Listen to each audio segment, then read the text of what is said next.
Hello, I'm Jacob. I'm going to be presenting my biome in Around the World in 7 days.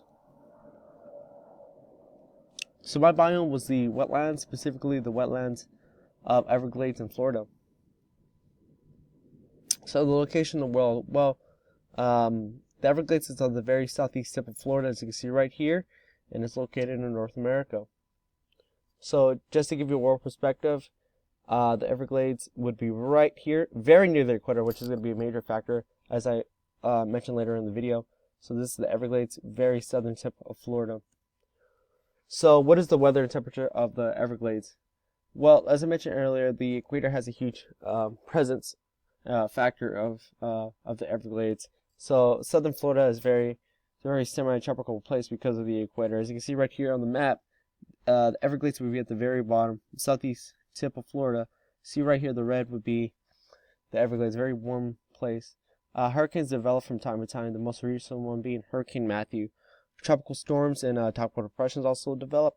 So South Florida has a very warm and humid and rainy summers, but they also have dry and humid winters. El Nino brings an unstable air mass to Florida, which would largely affect the Everglades.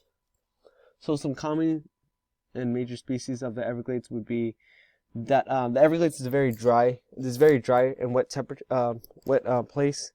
Is just mass breeding ground for mosquitoes and crane flies. It is also the perfect place for mammals such as muskrats and shrews. Swans, songbirds, and ducks also inhabit the wetlands. Fish include carp, but you only really find the fish in deeper waters, not as the shallow waters you see right here in this photo. Tawdry plants are also can be found in the wetlands. Alligators and crocodiles also abundant. So, alligators and crocodiles need specific water. One needs fresh water, and the other needs salt water. Interesting enough, the Everglades has both. So, both alligators and crocodiles reside in the wetlands. So, how have humans altered and impacted the location? Well, for starters, this is a historic flow of the Everglades. Now the lake nearby would flow a large amount of water that would go down to the Everglades. Now the water is being redirected into urban cities such as Miami, which is on the east coast of Florida, not that far from the Everglades. In return, the Everglades doesn't get as much water as it needs. So dams and canals are affecting the amount of water, essentially reducing the amount of water that goes to the Everglades. Agricultural runoff also releases nitrates into the wild, harming wildlife.